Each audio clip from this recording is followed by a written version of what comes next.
Hi, I'm Mary Marinville, and I'm here at Agromin at Arnold Road in Oxnard with the CEO, Bill Camarillo. I've wanted to interview him for years. He's a very busy guy, but I finally have gotten him. I'm very excited to be here.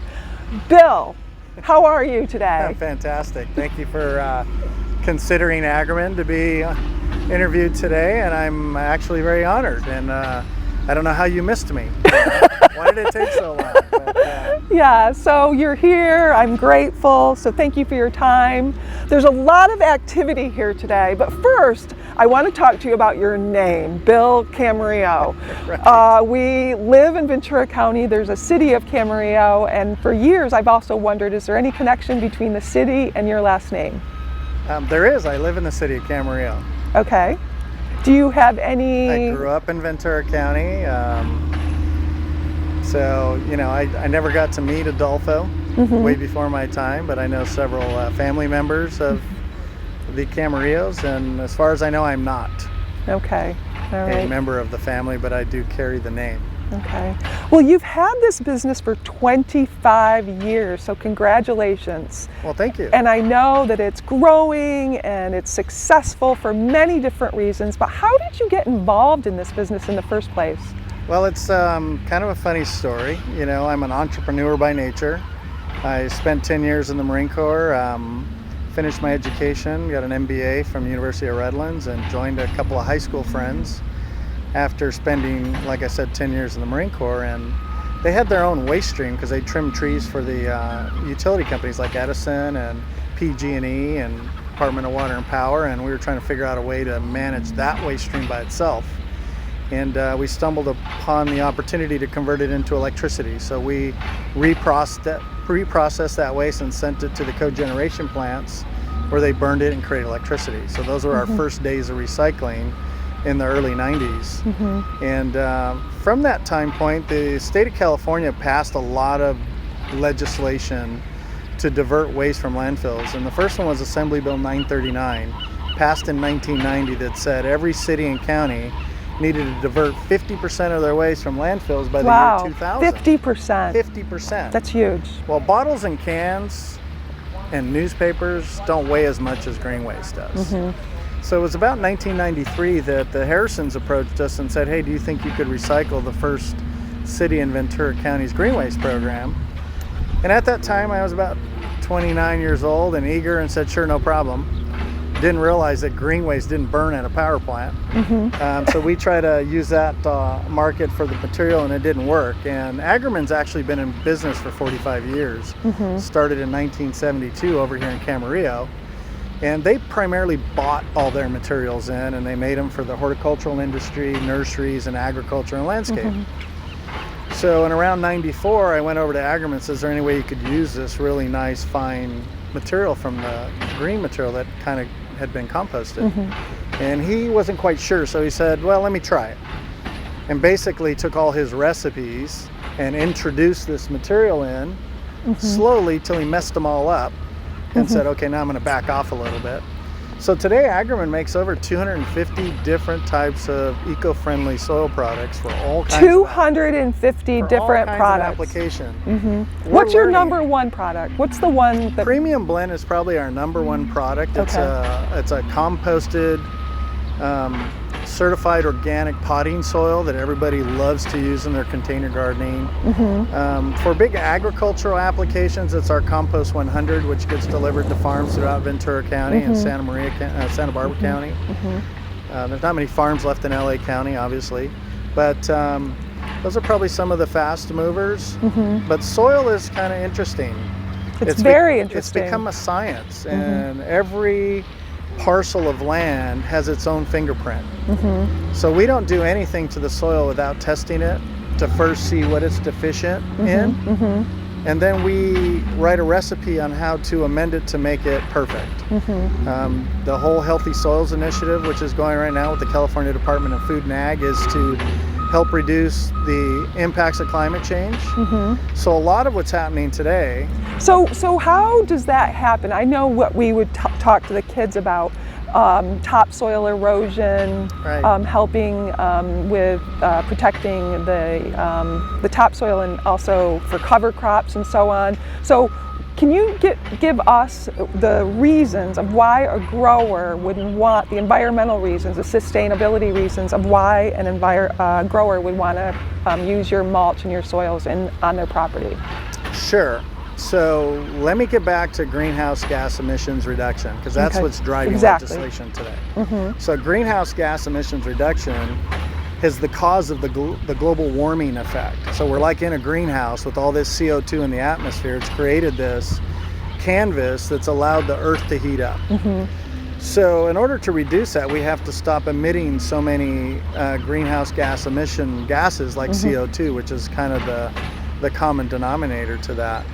Putting organic waste in landfills adds kind of like fuel to the fire. Landfills produce methane because of all the organic matter in there, and they're covered.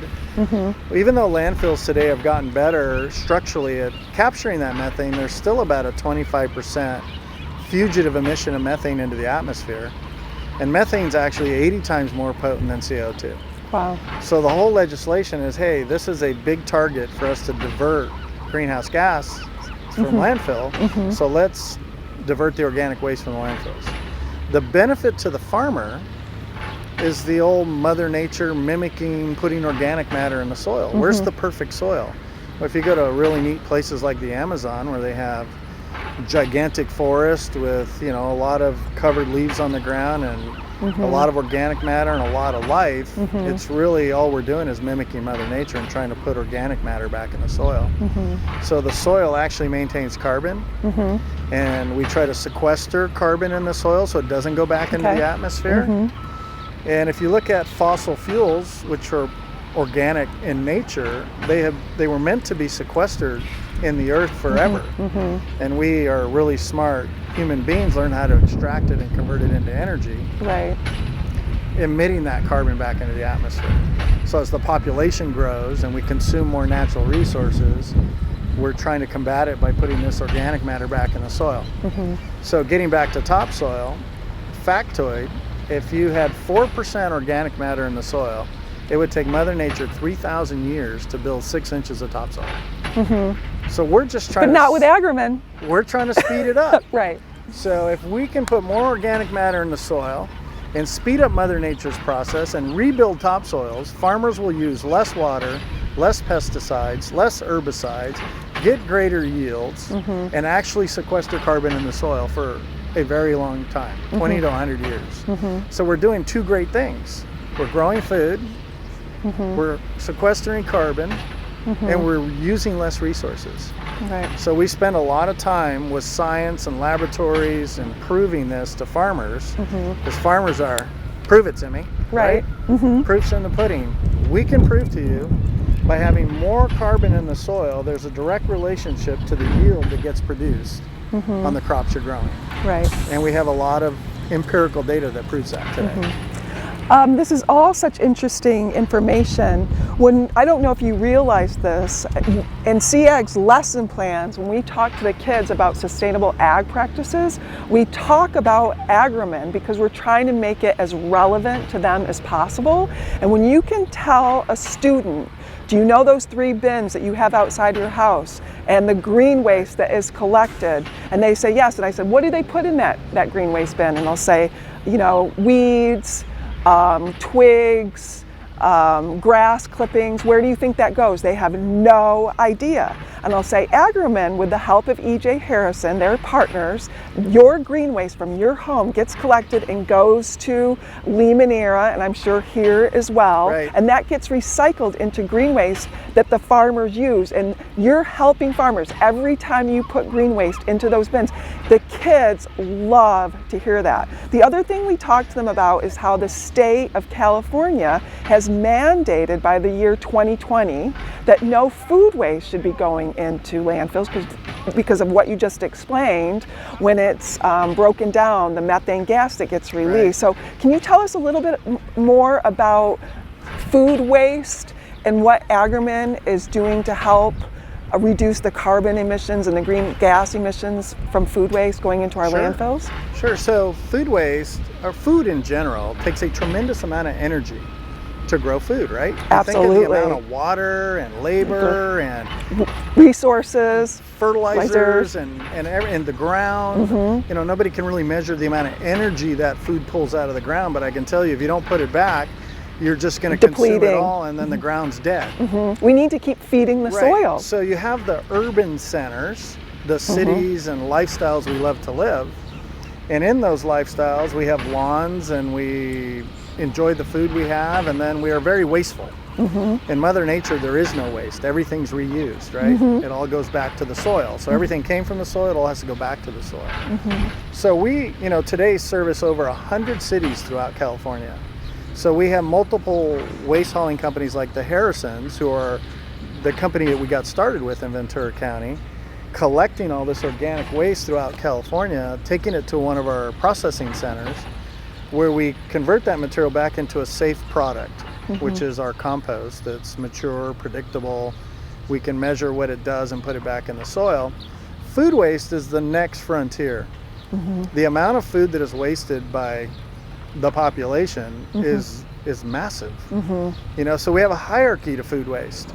Reduce the waste first. That's first and foremost. So if you want to help, just don't waste food. Schools waste up to 40%, like during the lunch period, 40% of the food is wasted. It goes into the garbage. Wow. So then the next step in the hierarchy, after reducing the waste, is to feed hungry people. So we tried to help food share and the food banks throughout California to recover food waste first and try to feed hungry people so we can get rid of hunger in California. Next, we feed animals. So we feed livestock, chickens, pigs with food waste that can be converted into an animal feed to feed animals next.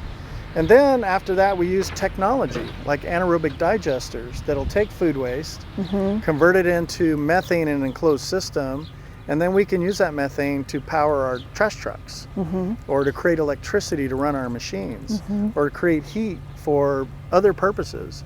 And then finally, when we're done doing those steps, everything gets composted and we put it back in the soil. And nothing goes back to the landfills. So that's the process, and that's why the state has mandated food waste as the next frontier, because we've kind of captured a lot of the green waste in the initial 20 years from 2000 to 2000. We're almost to 2020, right? So by 2020, we have to have all the rest of the green waste, food waste, and wood waste out of the landfills created by the urban centers.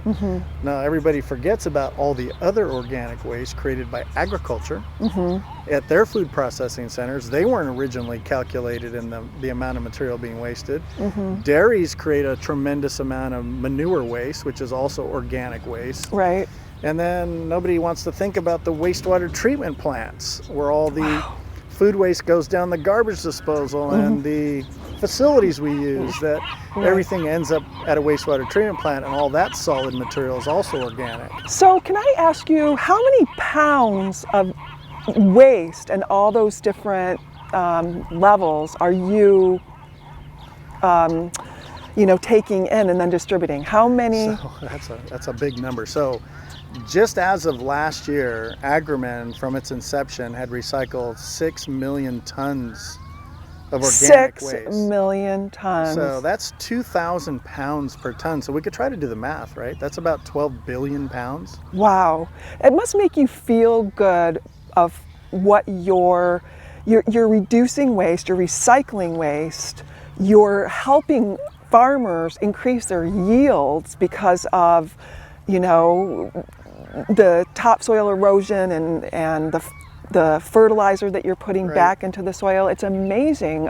You must be so proud of what you're accomplishing. Well, the whole company, we're growing very rapidly. And, we employ about 150 people today throughout California. And everybody is engaged in what we're trying to do. So Agromin makes soil. That's what we do. And we make it from the waste stream, which is what's provided from this legislation. But at the end of the day, we're really a climate solutions company. We're trying to reduce I like greenhouse that. gas emissions. And we can't do it by ourselves. We can't do it without farming partners. We can't do it without waste hauling partners. We can't do it without the cities we serve, the employees that we manage. And then, you know, I know you work a lot with Dave Green. We're always trying to promote healthy living and healthy soils. You know, it's healthy And soils. teaching the kids Right. about all these new innovative sustainable practices, because at the end of the day they get so excited by this. It gives them hope when they hear about a company like yours. They love these good stories. This is a great story. So before we finish, we were talking about, this is your one of your locations in Ventura County. Your offices are and also in Oxnard, but you are growing your facility out at Limonera, which is right off the 126. Can you tell us about what's happening out there? Sure. So the Limonera facility has been there since 2004, and it was originally done as an agricultural compost center. And Limonera, as a strategic partner, has been a great partner for us to learn all the benefits of utilizing this organic matter in the soil. So that facility takes care of about 4 cities' organic waste programs, and all that material gets used on the Limonera Ranch. So the things we've learned at Limonera with water savings and pesticide reduction and herbicide reduction and disease control and just all kinds of things there that have been beneficial to us being able to move more material into the market, that facility is now going to be transformed into a commercial compost center where we could bring in other cities from Ventura County and utilize this one location. On an on-farm composting facility, the only thing we can do there is take in a limited amount of green waste, and it all has to be used on the ranch. In a commercial setting like this one, we can bring in outside materials, we can process them, and then we can sell them back to customers. You know, homeowners, landscapers, agriculture, retail stores. This facility does it all. From the time we get the material in and it's recycled till the time it's converted into one of 250 different types of products we have. We also package products here for Whole Foods and Albertsons and 99-cent only stores and Home Depots and Lowe's and Targets. So we make a lot of different things out of the recycled material. Right. You also are going to have an education component at the new facility in Santa Paula. Can you talk to us about, you know, my mission obviously is agricultural education. You are going to be doing some education out there. Absolutely. We do it here today. We don't have the facilities like a conference room or anything like that, or a tower, but you know, in the future we think that at Limonera we'll try and have an education center that can actually get a view of the site as a whole with flow charts of how the material flows through the plant and how it ends up back in the soil, and you know, have some gardening spots where people can see how this once thrown away material converted to a mature compost re-gives life. You know, if you don't have life in the soil, you're not going to have life. It's just the way it works. There's billions of organisms in soil, and yes, it's absolutely, that's another thing we talk to the kids, is soil is alive. So what is the mission? What, at the end of the day, what do you want people, when they think of Agromin, what is your mission? My mission is to put carbon back in the soil. You know, we've been good over the last 200 years extracting carbon from the earth, and now we need to put it back. So if we're going to extract it, we have to have ways of putting it back so we can be responsible. So carbon sequestration. We're chasing carbon. You know, at the end of the day, it's in the atmosphere. You may not be able to see it, Right. but it's in every plant and tree that you see, you know, planted everywhere. And when those things get discarded, you want to capture that carbon and put it back in the soil. Every time I put green waste into my green waste container at my house, I'm like, oh, this is going to Agromin, and it does make me feel good. So thank you, Bill. Okay, thank you. And we'll see you again soon.